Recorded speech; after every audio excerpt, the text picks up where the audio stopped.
Hello, everybody, and welcome back to another episode of Galaxy Brain. I am your host, DoA, and today we have another exciting EU player with us. It is Lev D. Trotskij. How you doing today, man?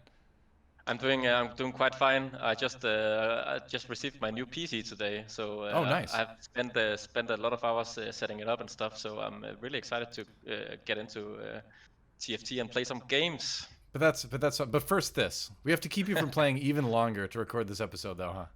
All right, yeah, it's true. It is, it is really fun building your own PC, though, right? Have you always built your own PCs? I haven't built my own PC. I just Oh, I received it and just set it up, ah, installed all the bullshit and all that I see. stuff. So uninstall all the advertising stuff. That's kind of the setup this Exactly. one. I understand. That's okay. All right, that's fine. We'll accept that. So here we are. Now you have been rising up as one of the top European teamfight tactics players. You just came off last week a finals lobby appearance in the Giantslayer Series Season 2. I believe you ended up taking 4th overall, if I recall correctly. I looked at the points and now No, I'm blanking on it, but I think it was 4th, right? unfortunately, I was placed fourth before the last game, which I fucked up. So I ended sixth. Oh, all right. Yeah. Sorry to bring that up again then. But we're going to watch some games from that today. Isn't that going to be fun? Yeah, totally. All right. Well, so let's talk about you first a little bit, because part of the show is to help people kind of get to know the players themselves. So first things first, like how far back does your competitive video gaming stretch? Like, what's the first game you ever played where you really wanted to just like fight other people in that game and like be the best? At TFT for sure.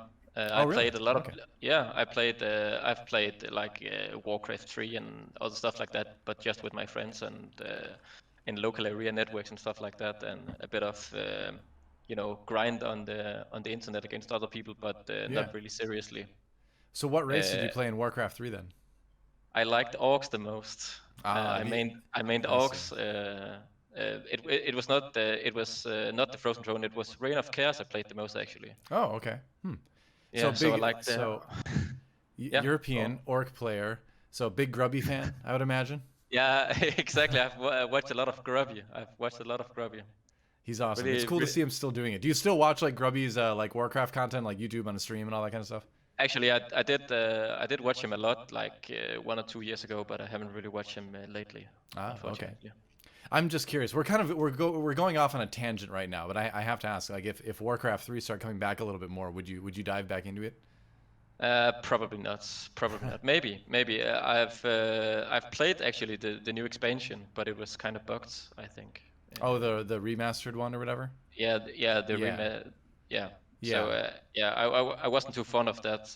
I don't know. I think Blizzard messed it yeah. messed it up. It's got a lot of So issues. It's a very yeah. sad situation for sure. But going off of that, I've always seen a lot of sort of similarities between real-time strategy games like Warcraft 3. I like to use StarCraft as an example a lot, and games like Yeah. TFT, because you have your early game, you have your early part of your builds, you have to transition properly, you have to adapt to what your opponents are doing in terms of how you build, how you play the game. There's a little bit of micro in there, but not as much as like RTSs and things. But what do you think? I'm curious. This will be the first question I ask you here before we get into the games. Like, what do you think? Do you think there's much of a relationship between RTS games and TFT auto battlers? Uh, Hard question, man. Hard question because I I know. I I like to ask wasn't the I hard was questions. I wasn't that good at the game actually. I was pretty maybe a bit above mediocre. So Okay. I don't think it has translated to me being good at TFT No relation. honestly. But yeah, I think people who have a lot of success in games like that, it definitely translate because one they're they have some talent for video games, right? And two, they're probably like pretty competitive and committed to getting really good at the game. So You've it's got probably players more like the yeah, mental side of things, because if you're really good at one game, it there goes a lot of mental into like being one of the best in the game because you have to practice a lot and you have to watch other play the game and you have to look at yourself and what you could have done better, and right. stuff like that definitely translates to a game like TFT for sure. I totally agree. I mean, you see players that have made that transition, like Dark Hydra, for example, another finals lobbyist in Giantslayer Series. Used to be a very famous German StarCraft 2 player, now becomes a famous German TFT player. But Yeah. then you've also got like Polt in, from Korea, but in NA right now, also kind of tearing up the ladder, although the tournament situation hasn't been so great for him just yet. But you do see Yeah. players kind of make that transition. But we should break away from the strategy stuff a little bit, leave that for the games. I just like to dive into it, so I get caught a little Yeah. bit. I'm like, all right, let's talk about it. But I have to ask one more question before we get into the games that I always ask, Sure. and that is, where does the ID come from? My idea actually comes because I'm pretty interested in history, Okay. and me and my friends in I think it's high school in USA. Yeah, high school. Sure. We were joking around with a Russian communist called Lev D. Trotskij. Oh yeah, He yeah. was Leo Trotskij, he right? was he was at first he was a friend with Stalin, and then then Stalin got mad at him and he expelled him from Russia to That South happens. America, and then yeah, exactly, and then he got he got murdered by the secret police while being in South America with an ice axe. Wow. So, And so you yeah, have chosen him as your sort of moniker for TFT. exactly. And for those who are interested, I'm not really into communism. I don't I don't like Okay. the idea that much. So I don't sympathize with the left that much, although it obviously was a horrible way to die. But True. he was, yeah. But memorable, I suppose. Yeah, for sure. All right. Well, we can be. See, I love to read about history right now. I don't have the book next to me, but I'm reading a book right now about the Marquis de Lafayette, who was one of the was a French nobleman that came to America to help fight the Revolutionary War and was instrumental in bringing the sort of infant American forces and the French government together to defeat the British and all that. So anyway, I love history. Huh? You don't have to love everything about the person, but it's interesting reading about their lives. Yeah, exactly. Yeah. Well, all right. Well, on that note, are you ready to get into the first game? For sure. Let's watch some TFT. All right, let's do it. All right, so here we are in our first game that we're going to take a look at. Now, this is game number 1 of your 5 games in the Giantslayer Series Season 2 Grand Finals lobby. A lot of scary people in this lobby to play against, aren't there? Definitely. I've played a lot against guys like Hydra, Dasik, Unites, and Gunmay as well. So I know these guys quite a lot. So I guess the first sure. question then is when it comes to tournament play and knowing the people that you're playing against, that changes it a lot from just playing on the ladder, right? Like, how much are you thinking about what these other players are more likely to play, their styles? Like, does knowing the other players really affect how you play your game? Not really. I know, for example, that Mino Zerx, or his name is Gunmay, he plays a lot of Jinx. So going into the games, I know that he plays a lot of Jinx. But if I get a Jinx opener and thinks it's the best, it's my best opportunity to do well in the game, I'll for sure play Jinx. Okay. So not really, actually. Interesting. All right. I would have thought there'd be more of a sort of consideration with that, where it's like, for instance, I guess taking an extreme example would be like back when Kiyun was playing so much mech every game. Like, it would, if you knew Kiyun was in your lobby, like, it seemed like it'd be very risky to play mech, because a lot of times, even if somebody got the better role than he did, he was just so much better at all of the min-maxing, all the little things like little positioning things, that he could still beat someone that rolled better on the same comp. But that kind of thought never really affects you in tournaments? No, Okay. because there's a lot of difference between that. Sure. First of all, like Jinx Brawl or Jinx Rebel is a fast 8 comp, where you rely on obviously Jinx and then Azol and maybe GP, right? GP isn't too much in the meta right now, but before this patch he was for sure. So when you play mech, mech usually only supports one player, because you have to reroll to get 3 stars. Right. So there's a big difference between reroll comps going for 3 stars, when you need to hit 2 and 3 costs, and just getting 2-star, like 4 cost and 5 cost units. That's a good point. So you can actually top 3 with 3 rebel players in the same lobby. Okay. I've seen that before, actually many times in this patch, and as well with Cybernetics, it's basically the same thing. Right, because you're not searching for those 3 stars anymore. But Exactly. let's talk about this game for a moment. So we're in a Nicoverse, obviously. You've got a couple different ways, a couple different directions you go right now. You've got the brawlers, you've got the Sork options, you've even picked up a Xayah because you hit on the Jarvan 2 fairly early. But in general, what's your sort of basic approach to the Nicoverse right now? Difficult question. I Yeah, think that's why I asked it. Socks. Yeah, exactly. I think Socks Riven are really good, but I'm not really that confident in playing Socks because I don't like opening early. I like to. I'm most confident when I win streak, and I'm most confident in Jinx and Cybernetics at the moment. So okay. So you really Yeah. prioritize keeping your HP high, pretty much throughout any universe you're on, right? Yeah. Because you see players Yeah. like Aegon that really just like to lost streak early. You see players approach it a lot of different ways, but you prefer just maintaining HP as best as possible? Yeah, I mean, it's always a balance because how much HP do you want to give up to get gold, right? So you always have to balance it the right way. For example, in the 85 HP Galaxy, Yeah. it's a lot harder because people play fucking aggressively. It's so Yeah. stupid. Sometimes they just level for 6-1, right?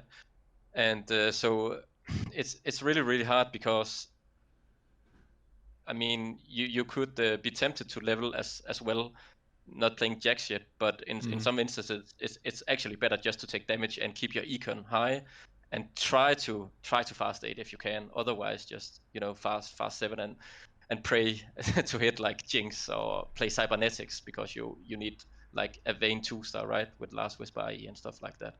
So here's a question, I guess, and on something like a Nicoverse, if you end up with a strong cyber opening, is there a world where you would ever Nico the Vayne and grab a Vayne too early, or you would? Yep. Okay. Definitely. If I got items for Vayne and got a like Cybernetics on my board, for sure. Okay. Say if I have right now, for example, if I have a Leona 2 and like if you're a 1 and Caitlyn 1, for example, right, and I have a last Whisper, I definitely I think I would double Nico her in that instance. Okay. So if I think I can win streak, I double Nico for sure. That makes sense. So this is really kind of it was a little bit of a Shredder opening, and obviously Shredder's fallen off a little bit, but if you hit some of those early things like the Xayah Jarvan, how viable do you think that little sort of package is, like the Xayah Jarvan package right now, just in general? I don't value Xayah at all. Not at all. I think the build is quite bad. What's the weakest unit in the game right now? Probably Xayah because okay. You have to factor in she sucks as a unit without items. She really sucks without items, and right. Her tags Celestial Blade Master are really out of the meta right now. So she doesn't give you any direction, and she's not a good unit. Okay. Fair enough. So you were down at the bottom of the lobby here. You were able to grab a bow off of the carousel. Like, what are you kind of thinking right now in the game? I'm thinking that this probably sucks. I think I end up playing Cybernetics from this spot. I got 2 gloves, and I don't want to slam a double glove because, I lose streak anyway. I can't win with double gloves, and it doesn't give me that much direction. So I basically have 2 opportunities from here. Either play Jinx, I got half a red buff, half Last Whisper, half IE, or I could just play Cybernetics. So there's we talked a bit about how valuing your HP as much as possible is important, but sometimes you do just have games like this, right, where it's just a bad start no matter what you do. So in a situation like this, do you sort of say, all right, maybe this is the time when I do maybe take a lost streak and I kind of like try to play through that? Definitely. At this point, you really don't want to be winning, but I leveled anyway because I don't know. I actually don't know why I leveled here. It's like I know what you mean, because you really want to preserve your HP. Like, I get that for sure. It's hard because I got 4 brawlers, so maybe I shouldn't try to lose streak. But you could definitely argue I should lose streak until Crux from this spot. What do you think the better decision would have been? Do you like this decision, or do you feel like you would have changed it if you would have played again? Doesn't sound like you like it. I don't know, man. It's hard. It's hard because even though I'm obviously pretty good at the game and stuff like that, I'm unsure of so many things during the game. Sure. So I think yeah, that's I everybody end though, up you I know? end up leveling and losing. Yeah. So that's I don't know. It's not that bad because I can make 20 and lose Dragontal Crux. Mm-hmm. I think I considered if I should not have made that Ilaoi because she makes me a decent amount stronger right now. True. But I know it's a hard spot. It's a hard spot. Yeah, this is, and you mentioned before we started this that you wanted to watch this game in particular because you weren't happy with how it turned out, and that was really interesting to me because you know, a lot of players would be like, oh, let's watch this game where I did awesome, you know, show you the best stuff. But this, you decided to pick a game where you felt like you didn't do well. Yeah. So are you? It seems like you're generally pretty good about sort of being able to watch something like this and be like, all right, it hurts, but let's learn from this. Yeah. Definitely, because even though it's I know it's hindsight, but even though I didn't level at 2.5, if I just had stayed 4 here, I would have lost my lost streak anyways, Right. and I would be even lower HP. So because Aegon opened, so it was a 30% chance that I would meet him in this round, and I did. So that was quite fucking unfortunate, but Yeah. oh well, oh well. It's hard to lose streak harder than Aegon, that's for sure. Yeah, definitely. He has at 64 HP. Honestly, it's pretty good considering he's full opening at the Yeah. moment.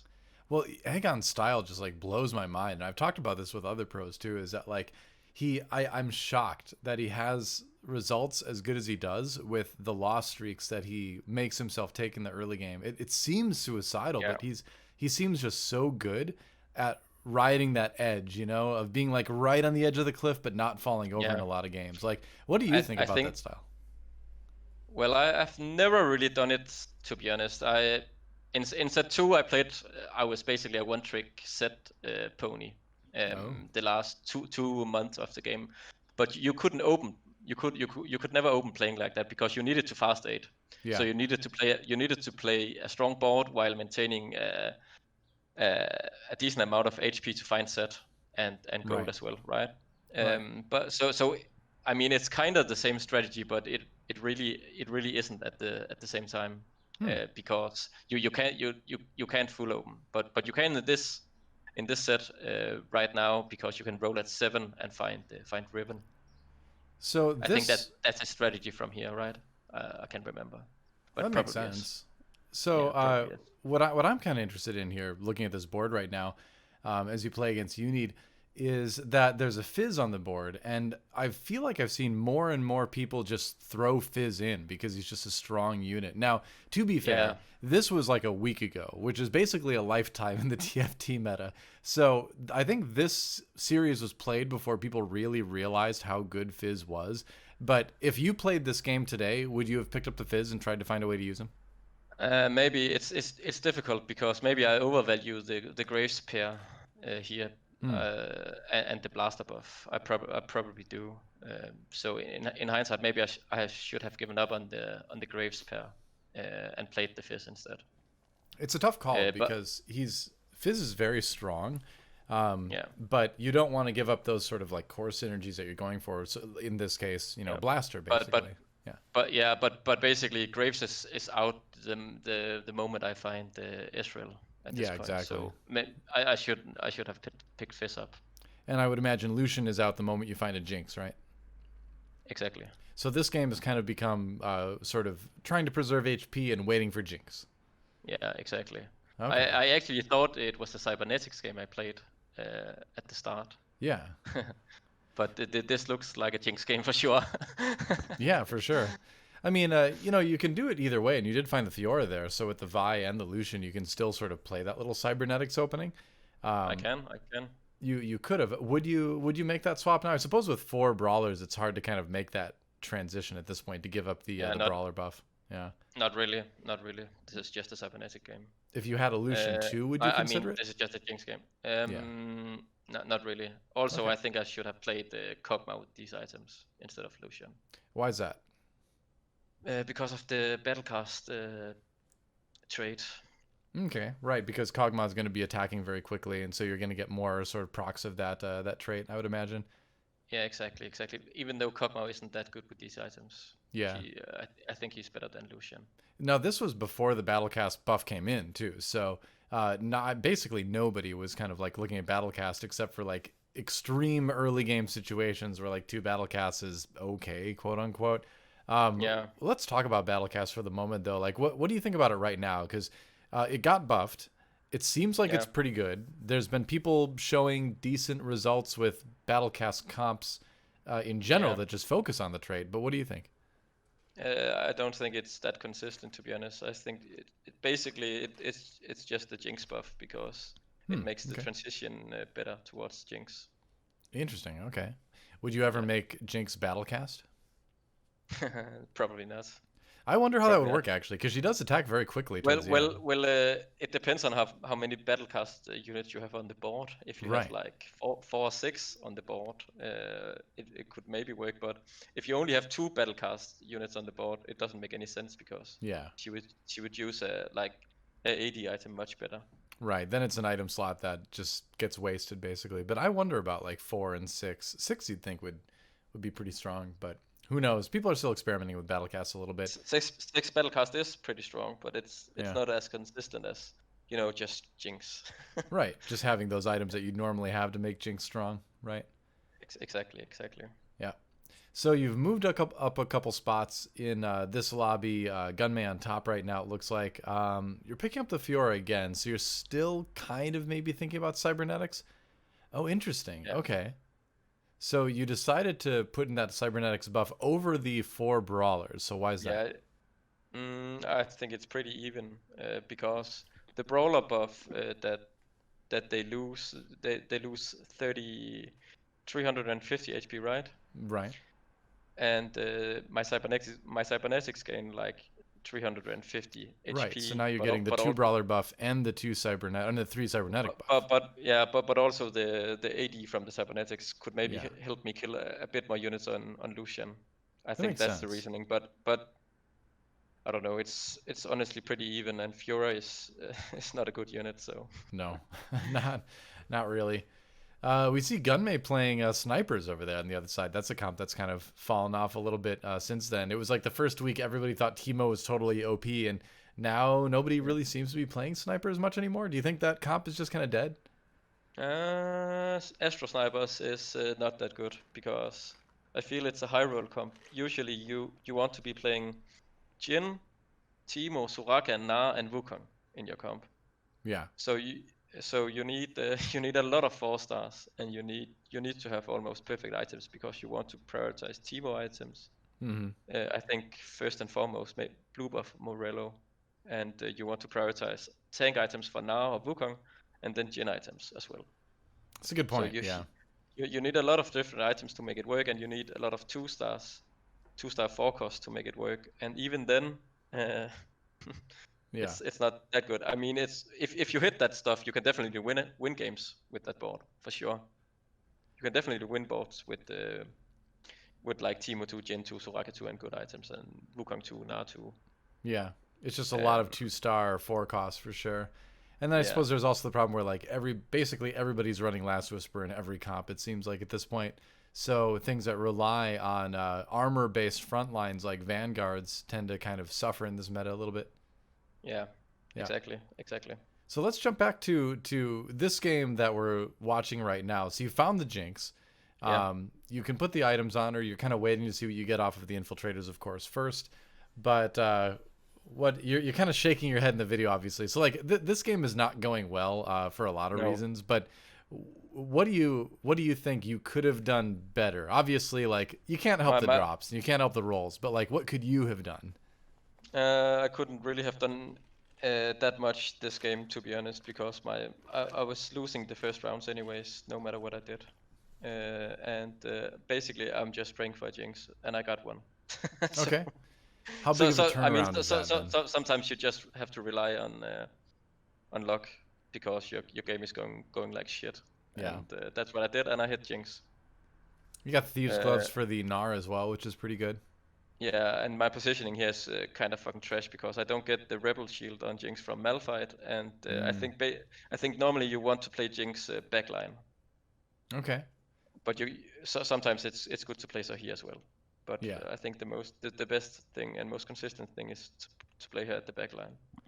So, as far as playing Jinx in the backline goes, like we do see a good amount of infiltrators in the early and mid game right now.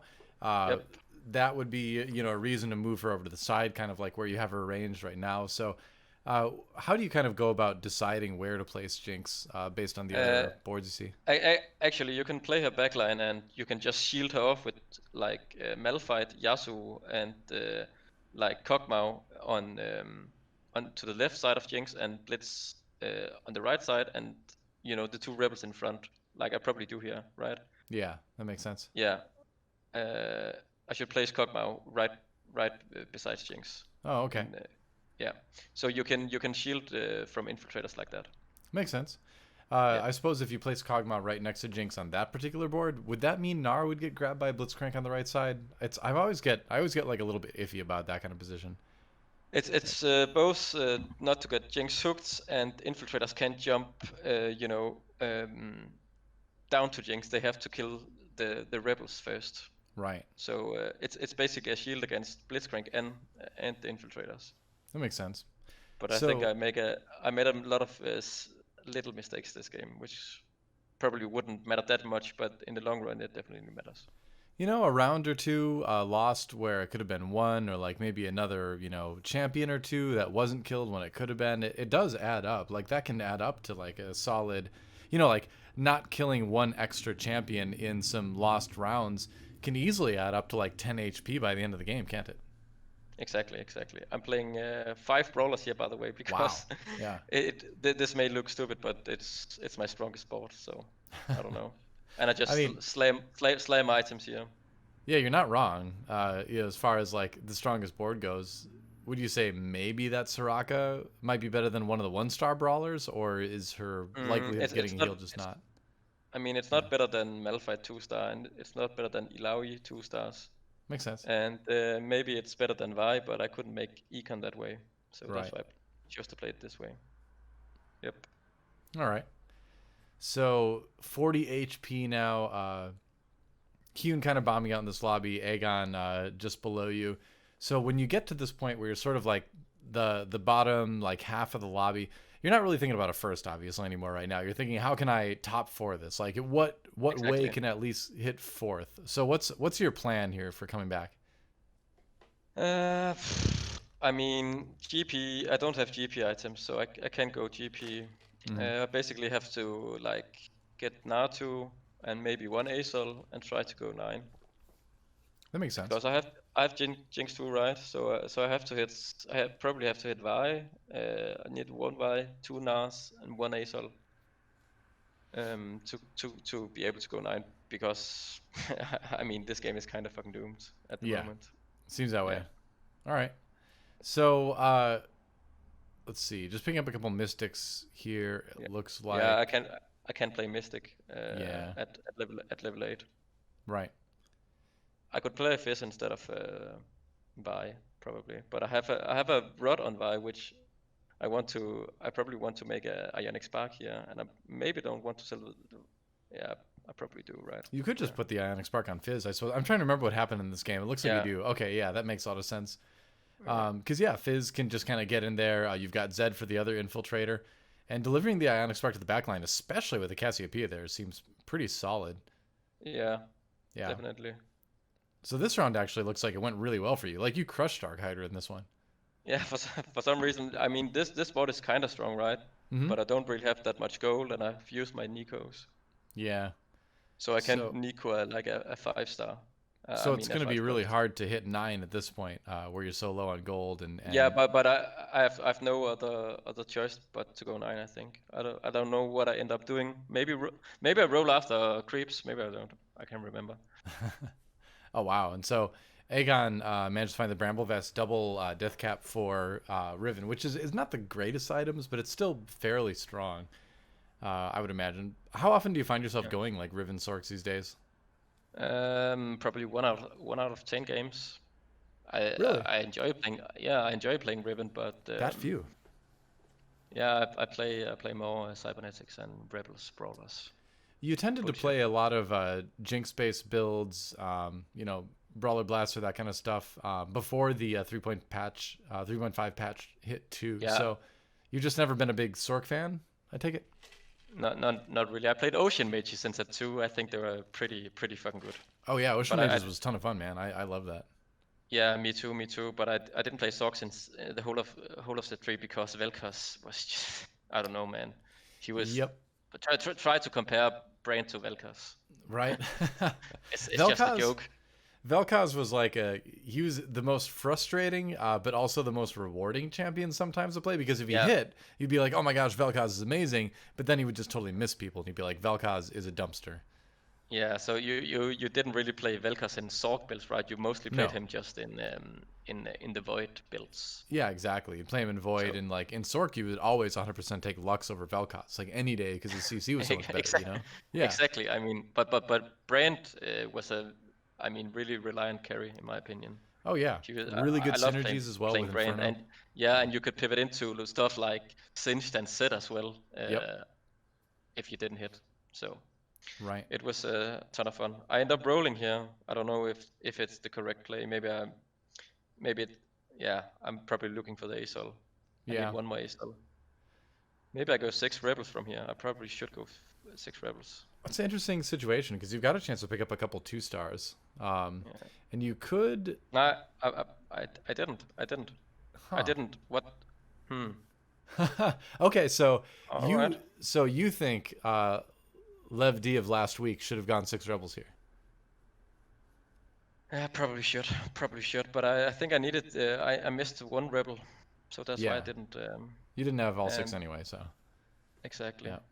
So probably I don't know, end up donkey rolling for ASOL 2.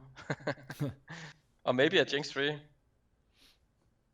Yeah, I mean, the thing is it's hard to say if that was a right or wrong decision, because I just got lucky. Yeah, that's huge, because you got the extra Nikos there for the Aurelion Soul too. But in a situation like this, what else do you really do? Because you said earlier that saving for 9 was the best thing to do, but how feasible is it to live until level 9 anyway? Yeah, that's the problem, because I can't really get stronger outside of ASOL at this moment, and I just got lucky. So. Interesting. Hey, but that works out. Sometimes at the end of the day, if you're kind of on the ropes like that, you have to sort of roll the dice and see what happens, right? Because it's not like it can get worse, So. Exactly. I don't beat this Riven.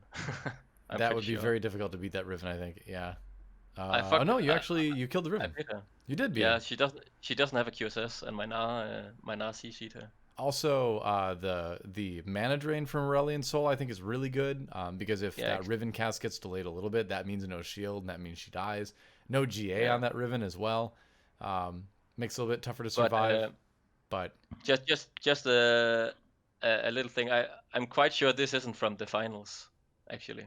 Really? I'm quite sure this is. Yeah, I'm pretty sure this is from the previous week, because I remember this game. Daisy got Gen 3. Okay, well, either way.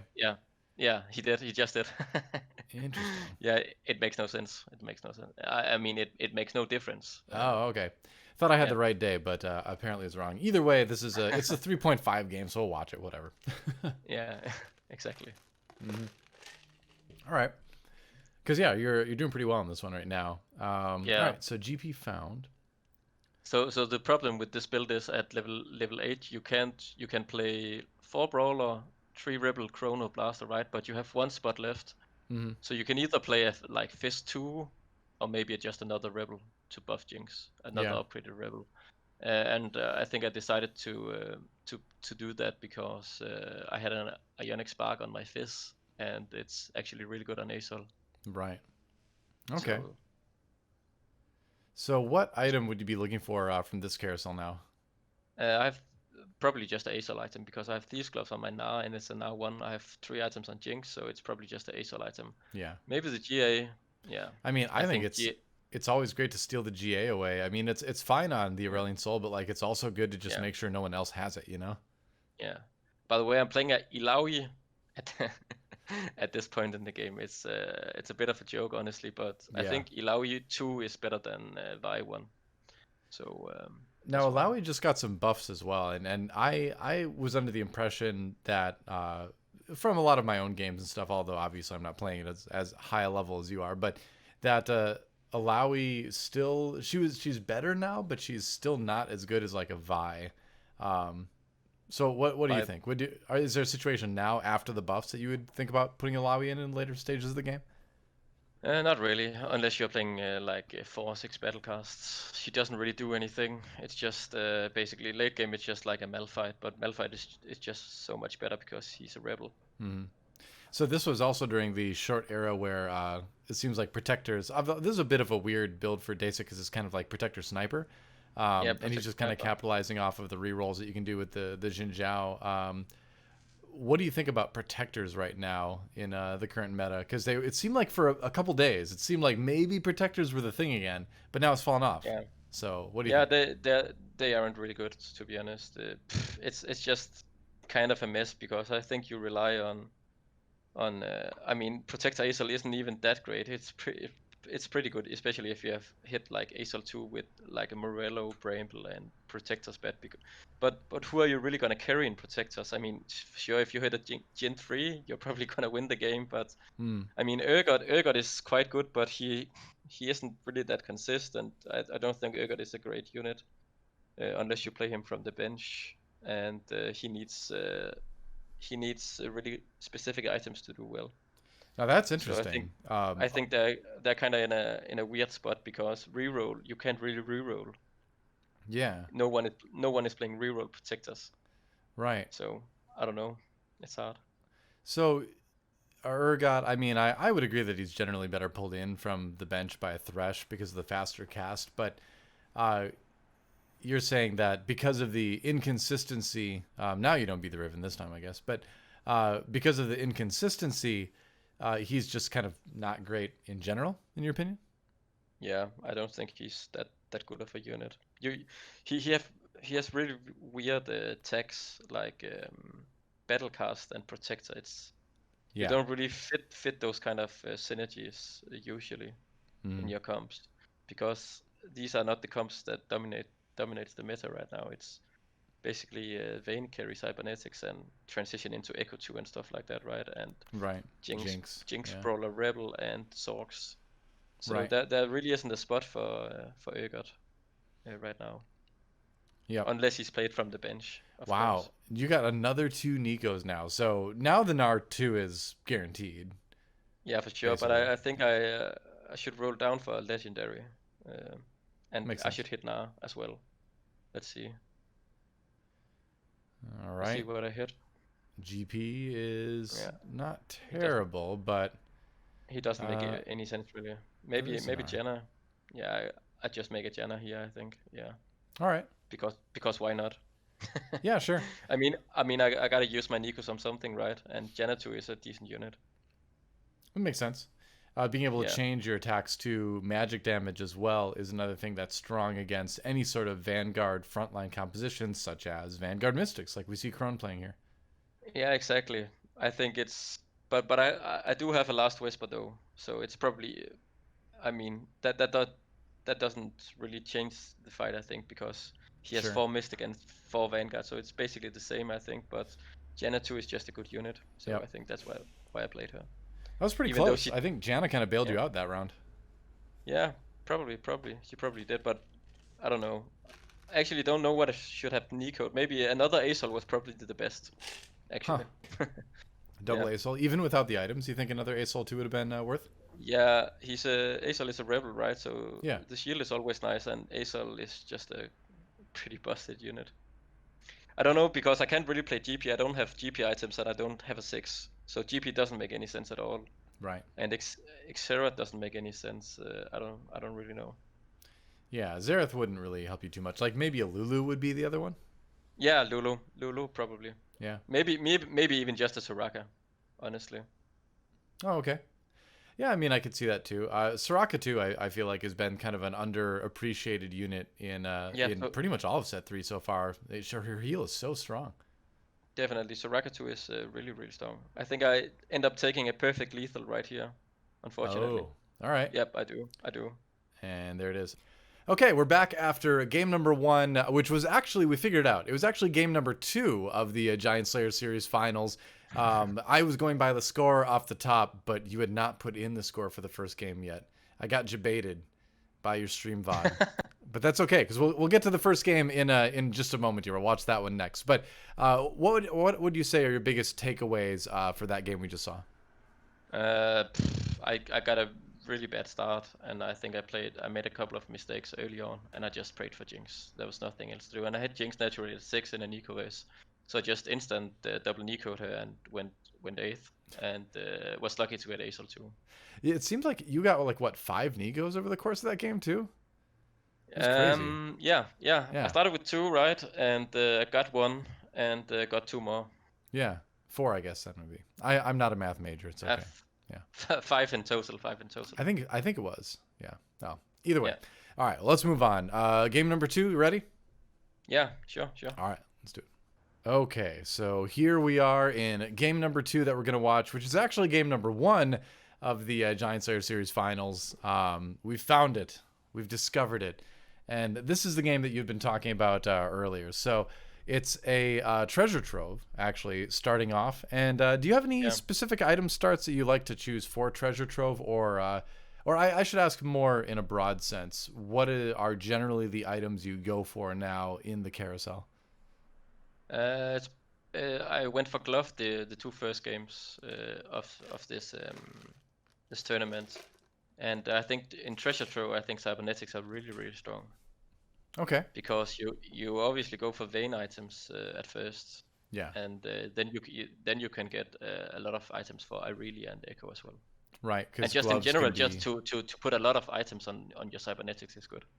That makes sense. And you've already got the last whisper there. Another gloves can be an infinity edge. You can even turn extra gloves into like a thieves gloves for Aurelia, which is one of the strongest items. Yeah, I think Thieves Gloves Aurelia is really, really good. Yeah, so it makes sense to start off with gloves if you kind of have a cybernetics game plan in mind. Exactly. I guess found a couple poppies early. I would imagine you're probably gonna sell that Ziggs. How often do you keep that unit? Because I'm looking at this and like I would rather have like that TF or that Malphite on my bench than the Ziggs. Exactly, but you always wait to see if you get gold. Yeah. And then sell, right? So right. I probably end up picking up the TF because I don't want a glove stock on my 6. But 6 is in general a really good. I probably sell Ezreal here and pick these 3 units up instead because Ezreal is really expensive. It's treasure trove anyway. I sell 6 anyways because I don't want the stuff stuck on him. But this is just a cyber game because I got a Lucian. Oh yeah, that's perfect. And last whisper. Yeah, you should be able to find a Fiora fairly easily here too. Yeah. And treasure trove, you kind of always expect to have a little bit of extra money. Yeah. So it makes sense. But yeah, seems like a pretty strong start. Yeah, definitely a decent start. Although I mean, Rod isn't that great in cybernetics, but you can always make a spark on Vi. Yeah. Or just spark. I probably just end up throwing the Rod on Leona because a spark on Leona is decent as well. Yeah, that makes sense. Anything on the front line or, Vi is nice because she runs through a bunch of people, I suppose. I probably should have sold here. Definitely should have sold here. Just to get up to 10? Yeah. Yeah. I should have sold the double Jarvan, Ashe, and Saya. Makes sense. Yeah, but I mean, I do get Saya too, so she's strongest broad right now. But I probably won't win anyways with this crap. Well, maybe if you put a last whisper on her, that like might help out a little bit, I suppose. So you're keeping the Ashe as well. What do you think about like early snipers? Because we talked about how you really kind of need to high roll to make the comp work late, and you don't use the Ashe anyway. That was interesting though. You went for the Celestial actually, leveled up and put in the Ashe. Yeah, because usually on this map everyone levels at 2-1. Right. Makes sense because you've got more money. Yeah, so the possibility of me taking like 8 damage is pretty high if I don't level, I think. But I met Dasik who didn't level for some reason. He probably makes 10. He doesn't even make 10. Okay, that's a doomed game, I think. Because if you don't level on this map and don't make 10, he's got so many pairs on his bench. I guess you're kind of between a rock and a hard place there, where it's like you want pairs to maintain HP, but you also want to get gold too. So I think maybe it was just all the pairs making the decision hard for him. Exactly. Yeah. That happens sometimes. It's kind of sucky. Yeah, for sure. Yep. Because it's like it's two things you want, right? Like you have access, and I think this is one of the things that makes Treasure Trove challenging Galaxy to play sometimes, is because you have situations like that, right? Where you get a lot of neutral orbs early on, a lot of gray orbs that give you champions, right? So you end up sometimes with that situation that we saw Dasik in, where you have a lot of pairs, but you could also have a lot of gold. You sound like you tend to prioritize the gold over the pairs. Is that right? It depends which pair it is. I mean, some pairs are you want to hold on to. Like say for example, if you have like Jinx in mind, you really want to hold on to your like Ilaoi pair and Malphite pair and maybe a 6 pair, because 6 is really good and stuff like that. But Right. other pairs, you just I should sell here for 10. I should sell Poppy. Yeah, I'll probably end up selling Poppy. Oh, Yeah, I should. I yeah. yeah. Okay. Just in time. Yeah. You were And worried for a second there. It sounded like. yeah, I was. And I You're probably like, should oh make no. 20 here as well. Okay. Actually, because I don't think I will win this game. I mean, win this round. I should definitely make. So even if you feel more or less committed towards Cybers, you would still sell the Lucian in that case? No, I mean I would sell the Ashe and the Sire. Oh, right. Okay. Yeah. If I had to redo this game, I would sell Ashe and Sire for sure. Makes sense. Because you could get Cybernetics right now. Exactly, but I mean, You kind of lack the it's item, not. so. Yeah, I won anyways. Yeah. Right. Because you So play Aegon, and everyone beats Aegon in the early game. yeah, yeah, Yeah. That works. yeah. That's But that's what could've- I always say. Like this happens, and I just think to myself, never punish. I can do whatever I want. Yeah, I choose to pre-level instead. Maybe it's a decent play, but I think making 20 is better, especially since I lost the last round. Okay. So, how much do you value the pre-leveling, giving yourself that chance after carousel to find the 4 cost? How much do you value that over just say hitting that 20 and hitting that extra interest gold? It's hard, but I think making 20 in this case was better. Okay. But I mean, when playing cybernetics, it's decent to pre-level as well, because you have pretty decent odds at Vayne at 5. Yeah, And I like really, let's think about that for a second. Like, would it really have been better to hit 20? Because by leveling now, like you mentioned, you give yourself a chance to hit an earlier power spike with a Vayne, or maybe even an earlier Aurelia. Isn't that more valuable than the 1 gold? it's hard to say, but I mean, the 1 goal really stacks up in the beginning of the game, right? But I don't really know, because I don't give anything up that I really care about. I don't care about Sire, Right. and I don't really care that much about Ashe. I mean, if I hit a Vayne, I can play Ashe, right? Right. But normally you would rather have Caitlyn. That makes sense for Chrono. Then you can fit Chrono. Yeah, exactly.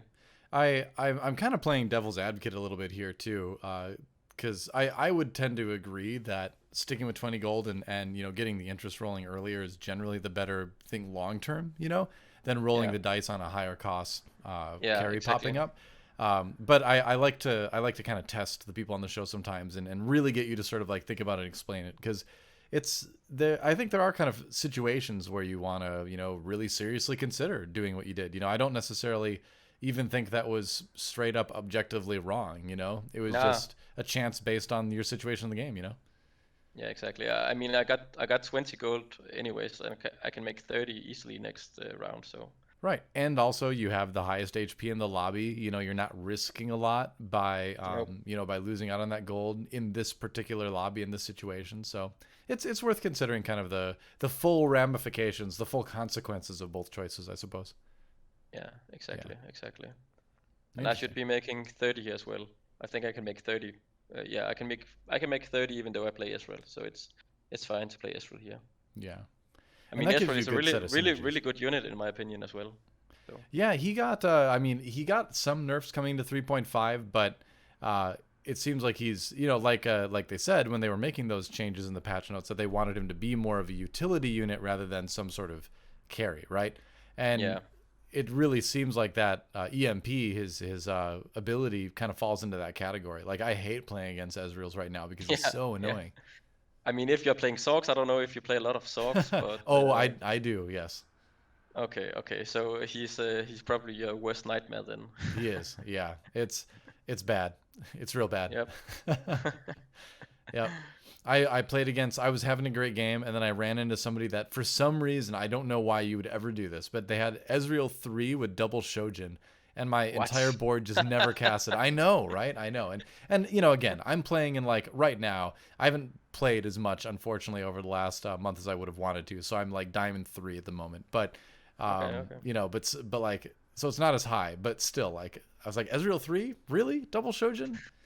You're not going to win this lobby. Why are you doing this? You're just being mean to me, the Sork I player. mean, the double Sojin on Ezreal is actually pretty good because he starts on 50 mana out of 80, right? Yeah, I think so. Uh, It is good. yeah, so he starts at full mana and he can proc Sojin instantly with blaster buff as well. What I see it though, I see it as they are giving up their chance of winning the game just to annoy Yeah, me. yeah, You know, probably. is that And worth it? and this in going into the creeps, I should have played. By the way, I should have played Graves over Ezreal because I couldn't make money. I needed one more gold. Ah, But okay. the I think the reason why I did it was because I was playing on Treasure Trove and I probably expected to get at least one gold, Yeah, but I that didn't. seems reasonable. But I mean, Ezreal is just so much better than Graves. Yeah. But yeah, I lose some interest for to play a stronger board, I think. I suppose it's one of those things too where like it may only be one gold at that moment, but over the course of the game you're giving up, 10 plus gold maybe, which can make a difference sometimes, Yeah. I suppose. I mean, it's a lot easier to sit here and it's kind of like when you watch streams, you can pinpoint a lot of mistakes. Even the best players do. I mean, when you watch like say Kyun or some players like that, Yeah. really high elo players, they make a lot of mistakes, even though I mean they're really really good at the game, right? Mhm. It's just so easy to sit and you know pinpoint them out because I don't Right. know. When you're in the games, it's just totally different to be watching a game and just saying that was a mistake, and so on. So let's talk about that for a second too, where not only are you playing, just a game of TFT, which is incredibly complex and deep, and no player has ever played a perfect game of TFT. I'm convinced, and Yeah, I'm convinced. I I'm doubt any convinced player as ever well. will, right? Yeah, exactly. But you add on top of all that you're playing in a tournament game, and not just any tournament game, but like a finals lobby, and Yeah. so what sort of extra things kind of are on your mind playing in a tournament game like this as opposed to the latter? I mean, I remember this game because I was a bit nervous going into the first game. I'm always a bit nervous in the first game, Hmm. uh, so it definitely affects me uh, playing playing in a tournament setting compared Yeah. to just a ladder game, for sure. The stakes are definitely higher than a few LP this time. Exactly. Yeah. Do you enjoy it? Do you like that kind of extra pressure that comes with playing in tournaments? Mm, not really going into it. It's kind of like I have the same feeling in my body like going up to an exam, right? Mm-hmm. I'm really nervous, like the first game or like the first few minutes of an exam, but Right. then you got into it and then you just play the game. Right. You kind of get So into the zone. You get into that flow, sort of. exactly. Yeah. And after that, it's really fun Cool. All right. usually. That makes sense. Yep. I've competed a little bit here and there in different games over the years. Never at the top level, but enough that I enjoy that extra pressure. I used to play a lot of like physical card game tournaments way back when, Oh yeah, yeah. and even won a couple of them. And the pressure is just it's great because I feel like it can be debilitating sometimes, but it also can push you to play better than you've ever thought you could play before too. Yeah, I mean, some people are definitely really, really good under pressure, but I don't think I'm one of them. I get I I don't know why, but I get a bit too nervous, I think, going into a tournament, Do you and think that's sometimes I because maybe you just don't have a ton of experience yet, and that's something that'll go away over time, or that's just this is kind of a may- thing? hopefully, but I've always been nervous going into things that I really care about doing well in. All right. I mean, I think So that goes for a lot of people, but I think one of the differences is that here you are, you've made it to the finals lobby, right? So clearly that pressure hasn't affected your play to a damaging degree. It seems like. no, not really, not Yeah. really. I mean, this start is kind of awkward because I don't really have any 2 stars. I'm playing 3 blasters, but Yeah. I think a upgraded Graves is better than like a TF1 for Chrono, and I haven't hit any Vayne, and yeah, it's Hmm. kind of looking like a difficult game at the moment, I think. But I have a lot of econ, Yeah. so it's That is always the best thing, right? Where it's like, all right, I'm not doing that great. My items aren't great. My synergies aren't like where I want them. But, at least exactly. going forward, you've got the opportunities because of the gold that you've built up that you'll be able to make some of those transitions. Yeah, exactly. Yeah. So you're still thinking cybernetics in this case, all right? I definitely. Okay. Can't really play that much else, I think, Yeah. from this spot. What do you think about your items right now? It seems too like your items are a little bit awkward in that you've gotten a lot of tanky stuff, but you haven't really found a lot of items to finish off like that vein yet. You know? Yeah, exactly. I mean, I need a last whisper, and I think the best support items you can say as utility items or Right. off items, I think are like Zephyr and Redemption in cybernetics. Yeah, that But makes sense. maybe a locket isn't bad either, and a spark is not bad either. But it's I haven't hit the Luna one, so it's kind of tragic. Yeah, no veins either. It's really, Yeah, and you're saving the ashes as well. So this is an awkward mid game. So now I yeah, suppose it's just kind of damage control, right? Do whatever you can to maintain your HP while you wait. yeah, exactly. I think I may up rolling a bit on 7 this game. I don't know, but I'm relatively healthy, so probably I'm just going 8 Okay. to have a better, especially if I win this one. I don't. I do. Yeah, so I Uh, don't. I do. it's Okay. oh, you do what? All right, that's see. Sometimes people like criticize TFT casters for being like, "Oh, he said he was going to win that round, but they didn't win that round." But look at this. It's really Yeah. hard to figure it out sometimes, isn't it? Yeah. Yeah, it is. It is. It is. All right, Fiora, so Fiora yeah, go ahead. Smith and Crone just hit Aurelia too, the other cyber player in the lobby, and I haven't hit jack shit yet. But for some reason, Right. I'm higher HP than him. I don't really understand why, but It's yeah, sometimes it just comes down to like who you end up playing against too, right? Like yeah, even yep, though you are yep, weak, you just don't hit the strong boards, which is great. exactly, exactly. It looks like I got a what's? Nah, I thought it was a spat. Never mind. So I you got the found the IE. Infinity Edge here. That's good. Yeah. Yeah. What else are you kind of thinking about? Maybe QSS. You've already got Ionic Uh, Spark. You don't really need another nah. one of those. QSS is not great in cybers. Vayne doesn't need defensive items. Okay. Um. So and QSS is, I mean, pretty worthless overall in cybernetics, in my opinion.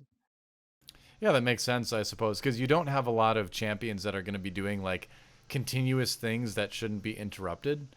So I suppose you can kind of bypass that. Yeah. So Yeah. you're building a It's second Ionic Spark. So I have to ask, like, yeah. what are the big benefits to having like a second Ionic Spark? And not really any. I mean, cybernetics you don't really do that much magic damage, right? I mean, Sure. only Yeah. Echo and Bite does magic damage, but Right. I mean, what are you else gonna make with a Rod and a Negatron? True enough. Yeah. I I mean, think that's the best you've got best use of another these items. carousel, and I suppose you've got the round with the Arc Raptors coming too. But at 4-1, do you feel like you should really kind of use most of the items and not save a whole lot? Because this is something I always struggle with, It's, actually, and I know a lot of other it, people do, is that you get to 4-1 and you don't quite have the items you want, but you've got a lot of components you feel like you should use. So what do you yeah, think is the best way to approach that? it's I mean it's treasure trove anyways, so it's easier to slam items, and I got the 2 most important items.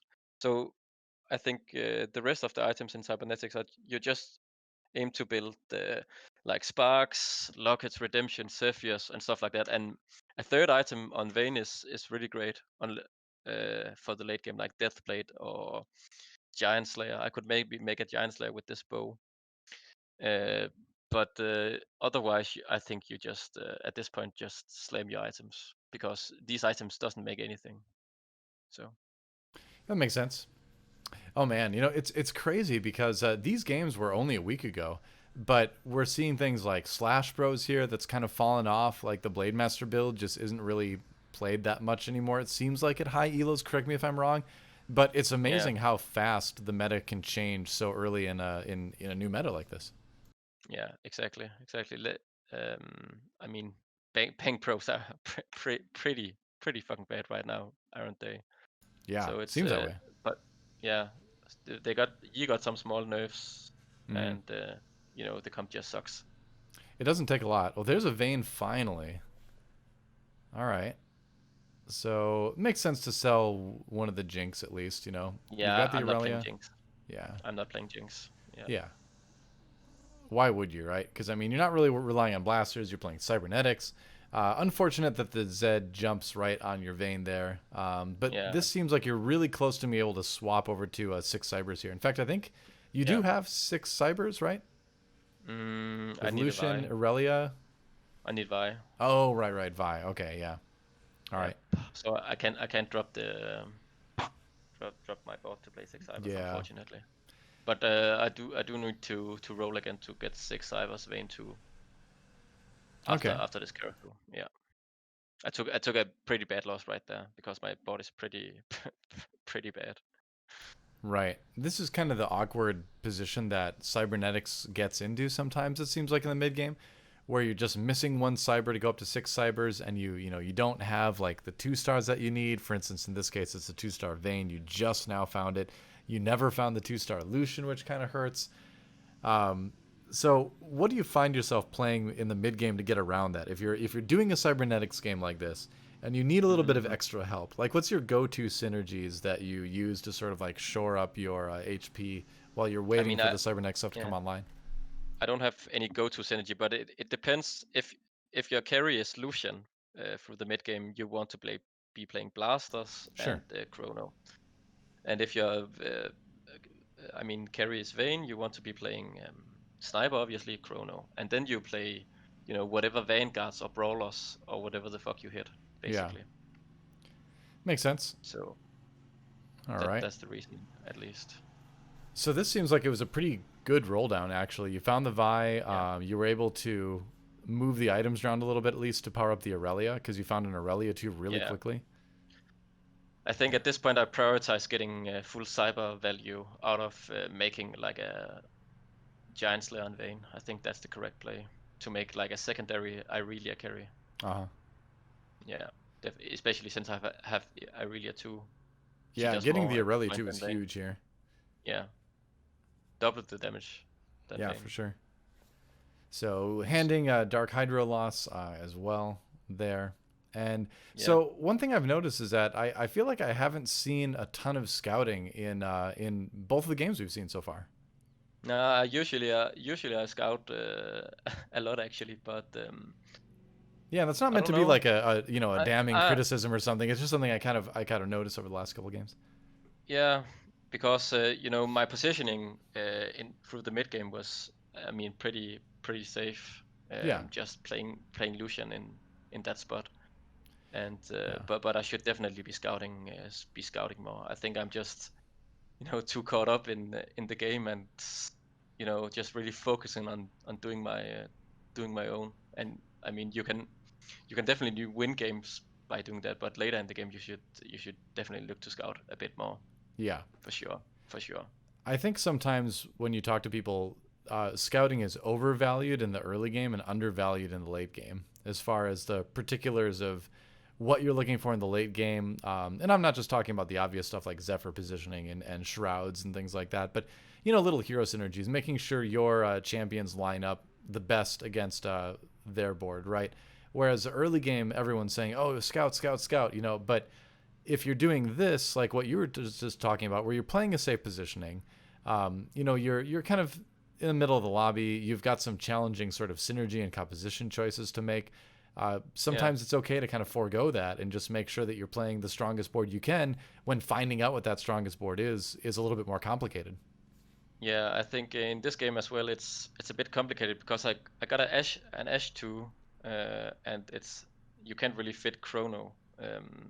Because Ashe 2 is just a lot better than Caitlyn.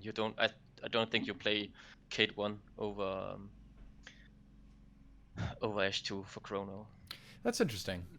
It's challenging, right? Because that chrono buff feels really good, but you'll lose so much crowd control, you'll lose a lot by swapping that Ashe 2 out, Oh, this is so big for this Echo. Wow, that's huge. Echo 2 with great items. Yeah, exactly. So, But okay. honestly, I think I should have rolled more this Okay. turn because I wanted to hit both Echo and Vayne too. I think it's a bit greedy just to Nico Echo. I carry a Vayne 1 at this moment. Right. But It's is that hard. sort of a change in sort of mindset around this game where instead of thinking of Vayne as your carry, you're starting to kind of think of Echo as your main carry? Yeah, Echo and Aurelia, but probably Echo as my main carry, yes. But I need Vayne too for sure. So this is going to maybe sound like kind of a dumb question, but you had the Yeah, opportunity to make blue buff, I believe, on Echo, and you went with a static yeah, shiv instead. Is that because yeah. you're going to get more immediate value out of the static shiv procs, and it's unlikely that Echo casts a second ultimate anyway? Is that the idea behind that? I think I don't know if there's any idea behind it, but there's a bow stuck on Echo, right? So Oh, if right, if right. I'm Okay. if I make a blue buff and a Morello, I can make a third item on Echo, Right. We're at and I that think stage in the game, yeah. I think static shift is good on Echo. Okay. So that's why. Fair enough. Also, I'm playing a Riven 1 at the moment. Yeah. Um, That Probably the Na one was better, I think. because you I'm get the not. brawler I'm not. buff with the Vi, I suppose, and Yeah, Nar provides yeah. more crowd control. Yeah, Wukong one. I think I saw Wukong one in my shop. I think Fizz one is better than Riven as well. So So how much? that's Oh, go ahead. that, that's a misplay. But I have a Riven pair, so I don't know. But she isn't really that valuable. Makes I'm sense. rolling for I'm rolling for one Vayne right now. I hit the Vi too. Maybe I'll stop here. I don't know. It's a hard spot because I'm not that healthy and I have Vayne one. I decide to roll. Huh. And so I would kind of wonder about picking up the Shens because then you can do. I guess you did find the Riven too, which is strong, but you know Shen Yeah. would give you that Blade Master, but also unlock Chrono if you stumbled across a Caitlyn 2 later, or if you went to 9 and put in like a Thresh or something like that. Yeah. I think the correct play was to go 9 and find Okay. Thresh for Mana Reaver and Chrono because I'm not playing Chrono at the Oh, true. moment, which is pretty bad because I have the Ashe and as I talked about earlier, I find it difficult to play a Caitlyn 1 over Ashe 2. I think it's wrong.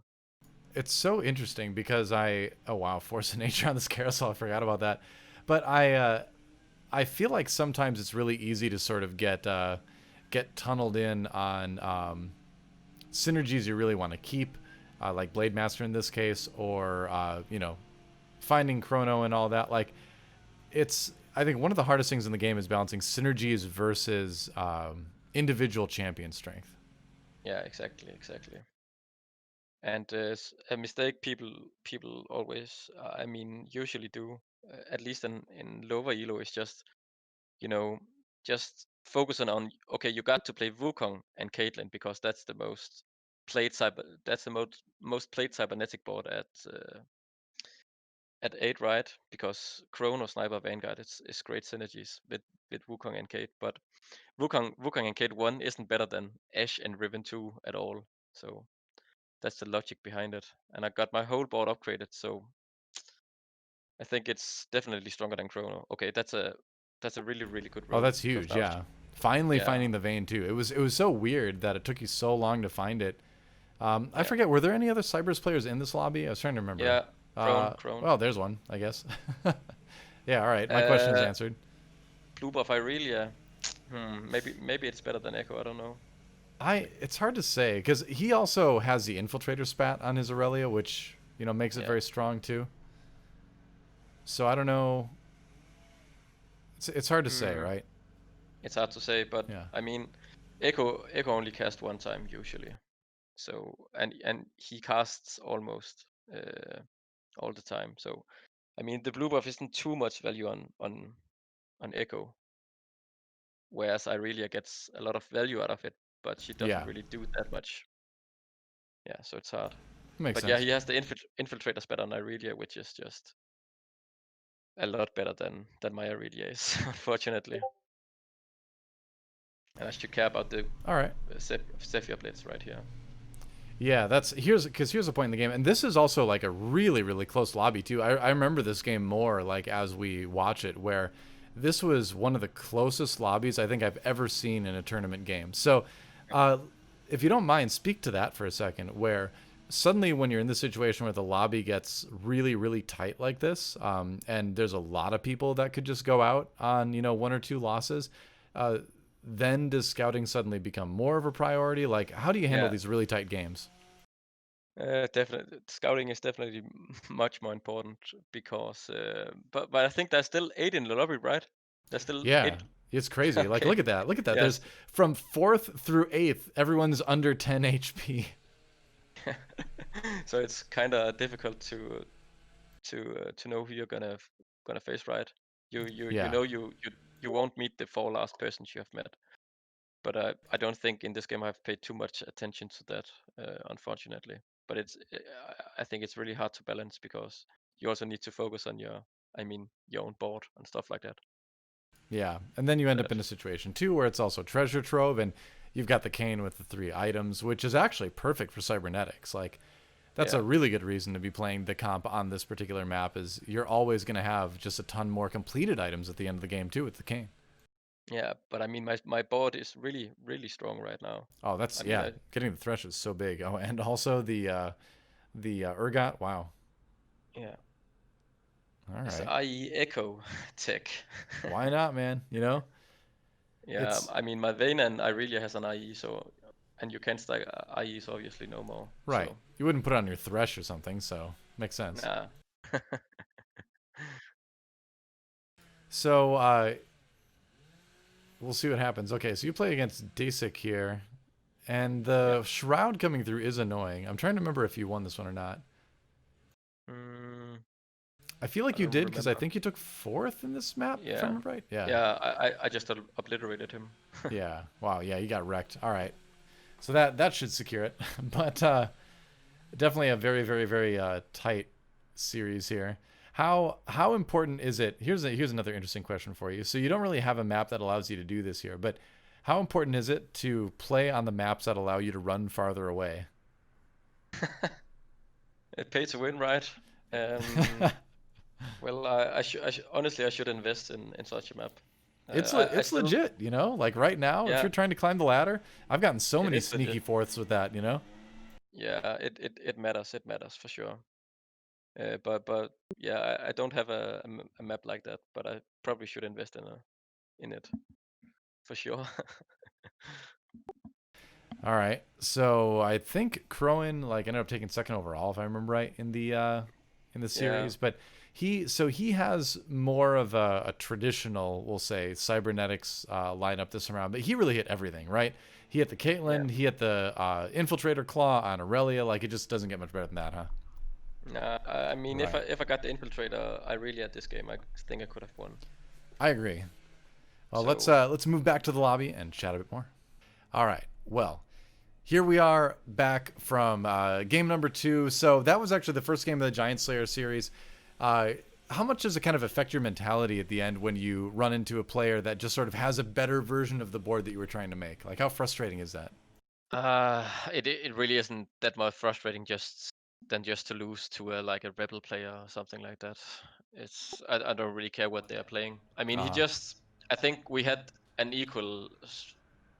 pretty equal board, but okay, there's a bit of fight RNG going into the fights, and he got the infiltrator Irelia and I didn't. makes But I sense. think I mean my board was really fucking strong. I got my whole board upgraded with great synergies, but I mean I played the Riven, which was kind of fucking useless. But she was So an upgraded unit.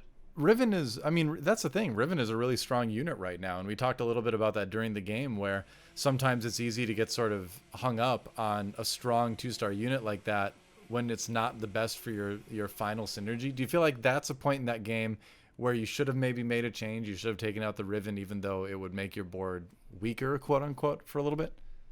Nah, I don't think so. I didn't have that much gold to roll at 9. If I had more gold, I could have played a Wukong or maybe a Fizz Okay, 2. sure, that makes But sense. I mean, Fizz 1 isn't stronger, and Wukong 1 isn't stronger. All right, cool. So I always ask this question as well towards the end of the show, which is now we've moved on a little bit since those games that we just watched. The meta's changed a little bit. What do you think about this current patch of TFT in general? Like, what do you like about it? What do you think could be changed? Like, give me your broad strokes state of the game right now. Give me your speech. All right. I think that in high elo games at least, I think there's pretty much only 3 viable comps at the moment, which is not that good in my opinion, because you either play Jinx or Vayne carry Cybernetics or Riven Sogs, right? And then sometimes you see a casual player winning the lobby, and sometimes you see a mech player winning the lobby with some weird ass build behind it. Maybe 6 Orcs, maybe 2 Orcs, Infiltrator, Mystic, Asol bullshit. And sometimes you even see like Astro Snipers. But those builds aren't really that consistent in my opinion. All right. I mean, What's too strong right now? I think Jinx still is the strongest, and it's maybe a bit too strong because I don't think it's Jinx that's too strong. Maybe she's a bit too strong, but I feel like Ezreal is a really good unit, and Asol, and the combination of Ezreal and Asol makes it so that the enemy team doesn't really cast.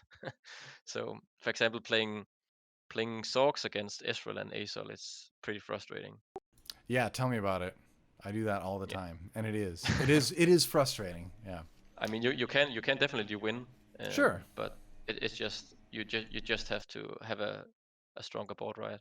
Because if you're kind of even, I think the Rebel players pretty much always winning late game. Makes sense. All right, so we've reached the end of the show. It's been an awesome show. Thank you so much for coming on. We've had a lot of really interesting, insightful conversation. And I like going back and watching some of those kind of higher pressure games too.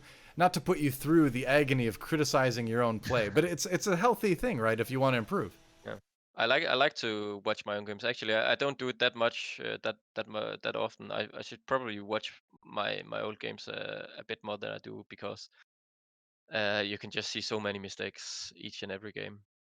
Yeah. In my opinion, so it's really good, I think, to rewatch my games, even though there's a lot of stuff I'm doing wrong. It's the same way for casting too. Like it's always agony, like going back and watching your cast because you're like, oh man, like I didn't sound good when I said this. Like I said this wrong. Like I misspoke here. But you got to do it. It's like anything. Yeah, If you got to go back and self critique, otherwise you're just not going to improve. But exactly. It's all about improvement, man. Especially if you play at like a high level, and I mean you cast, I think at a pretty fucking high level in oh, my thank you. opinion. Appreciate So that. getting better is, I mean getting better is always great, right?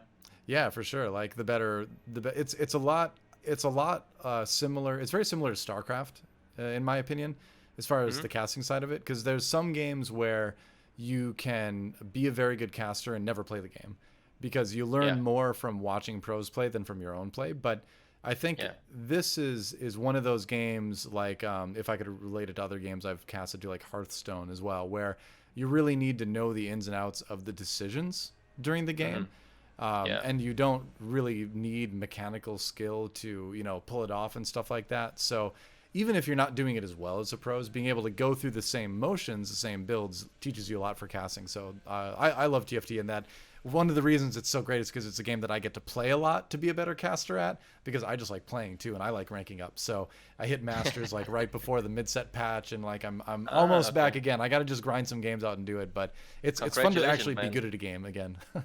Yeah. All right. You Yeah. said you played a lot of Sorks, right? Yeah, I do for sure. Just with Riven frontline. I try to stay flexible right now. Like it's a Okay. lot of Vanguard Sork into either Riven or Mech depending on what I hit. And Yeah, again, for like as sure. I rank up, Riven will become a higher priority. But like right now, I can Yeah. get by with Mech just fine too. So I kind Yeah, of Meg stay is flexible. definitely really good as well. Yeah, Definitely. or Gangplank as well if you can, because the Riven items translate well to Gangplank. So if Yeah. it's like a Nico verse and I have a Riven one and then a Gangplank shows up really early, I'm like, maybe I go Yeah. Gangplank 6 orcs this game. So it depends That's on a the lobby. difficult one. That's a difficult one. I Yeah, it think is. usually Riven 2 is actually better, but yeah, I don't know. I don't know. I my I have not decided yet. Yeah, I feel like it is a really difficult one too, because there's some games it seems like where your Riven just gets stuck and she just doesn't hit anybody, or she ults the wrong way. But if you can find the GP and the upgrades, he does so much damage. But I think, as always, it depends on the lobby, right? If you've got like 2 mech players in the lobby, then GP is probably not going to be very good, right? Because he's going to take a tiny chunk out of the mech, and then the mech's just going to kill your team. So exactly, Riven is really, really good against mech. Much better, She just out shields the mech damage. Right, exactly. Yeah, the mech takes a chunk out of her shields, and that's it. You know, so it's kind of the opposite thing. But no, I love it. Like, I was a big Ocean Mage player, and I was a big Star Guardian Sork abuser early on. Okay. So you have just always been a Sork player. yeah. I don't know. I just gravitate towards it. I like flinging magic around. It's fun, you know. So I always try to make that stuff work. I ended up actually, when I hit Masters last season, I played, even in that meta, I played still almost exclusively Sork builds. Which that's a good job, man. That's a good job. I had to do it, you know. I didn't really enjoy Broad Blaster and stuff like that. I didn't like cybernetics. I'm like, I gotta play the game the way I like to play, you know. So yeah, sure, man, sure. I mean, reaching Masters, right? Yeah. Playing only Sorks at a time when Sorks weren't that good is definitely a really good achievement in my opinion. I don't know why I make things harder on myself than they need to be, but I do. But yeah, we want to have fun. Yeah, for sure. You got to be having fun while you're ranking up too. So exactly. Here's your chance. I put your Twitch link on the screen so people can go and watch your stream. Where else can people find you on the internet? That's a good question. I mean, I don't have an Instagram, and my Twitter is not really made for. I mean, my streaming and. You gotta change that. You gotta start TFT. Marketing, man. It's a necessary evil. Yeah, I hate it too. But I know, man. But probably only a Twitch, man. And sure. People can just add me on League of Legends or TFT or whatever, and ask any questions or whatever if they want to get in touch with me. But I don't really do that much. What do we call it? Social mediaing, marketing. Yeah, exactly. Social media and marketing. I'm not really into that. Me neither. Maybe I could be. Like I've said for a long time, like if I ever retired from casting, the first thing I would do is just like delete my Twitter and like leave all the social media forever. Like I've never enjoyed it. You know, there's some pros and cons, but for me it's like if I didn't need it for marketing, I wouldn't do it, you know. So I get that. That's fine. I'll accept that. Either way, they can find your Twitch. But I think we're gonna end it there.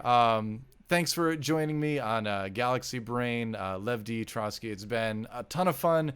We've had some good conversation. We learned a lot, and we'll definitely have you back on in the future. Yeah, really appreciate you having me. It's been a lot of fun, and always great to talk to you, man. Awesome. All right. Well, thanks for watching, guys. This has been Galaxy Brain with your host, ggDoA, and this week, Lev D. Trotskij. Next week, I don't know. We'll see who shows up. I have no idea yet, but we'll figure it out. Either way, thanks for watching. Do all the subscribe stuff. See, here's where I have to do the social media stuff, and it sucks. Subscribe to all my stuff and enjoy my content, blah, blah, blah. The end. That's where we're going to end the show. Thanks for watching, guys.